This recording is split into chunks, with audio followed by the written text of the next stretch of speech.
The UK is marking the first anniversary of the death of Queen Elizabeth II.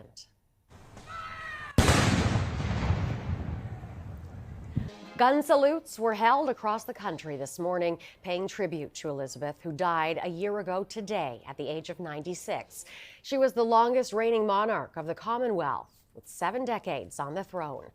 King Charles and Queen Camilla attended a service of remembrance near the family estate in Scotland. And now joining us is Afua Hagan, CTV royal commentator. Afua, great to have you with us. Thank you for having me. Afua, it has been 1 year since the Queen passed. What is happening today in London?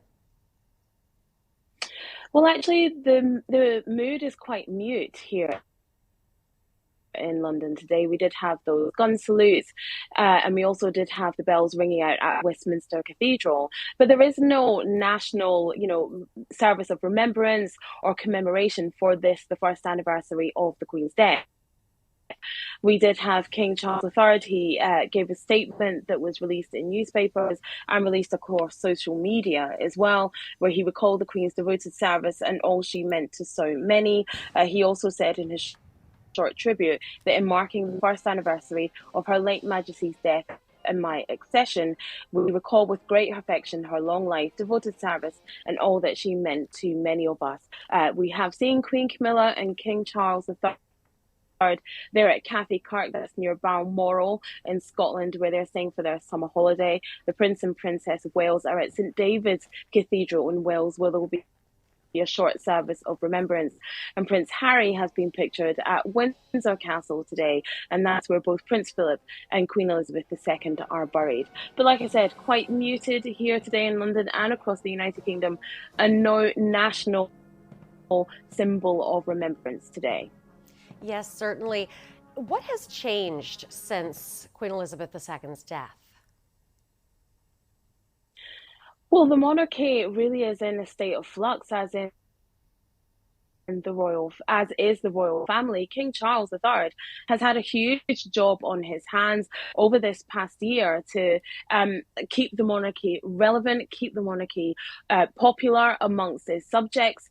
He said that he wants a slimmed down monarchy, so that doesn't necessarily include Prince Andrew or the Sussexes either. He's worked more days in his first year than Queen Elizabeth II did in her first year, but she did go off and do this 6 month tour of the Commonwealth.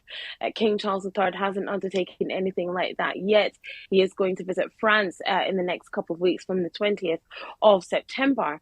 And so what has changed, I think, is the mood music here in the United Kingdom. There has been a rise in Republican feeling, and not just in the United Kingdom, and amongst some of the countries of the realms as well. You have Jamaica saying that they're going to surge forward with plans to remove the monarchy as head of state.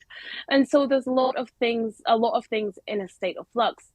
And King Charles III really has a lot of work to do to keep certain countries on side, to keep growing the Commonwealth if that's something he wants to do, to also strike that balance as an apolitical figurehead, whilst also caring about the causes that he cares about so deeply, like the environment, like climate change. All right, we'll have to leave it there. Afua Hagan, CTV royal commentator, thank you so much for joining us. Great to have you.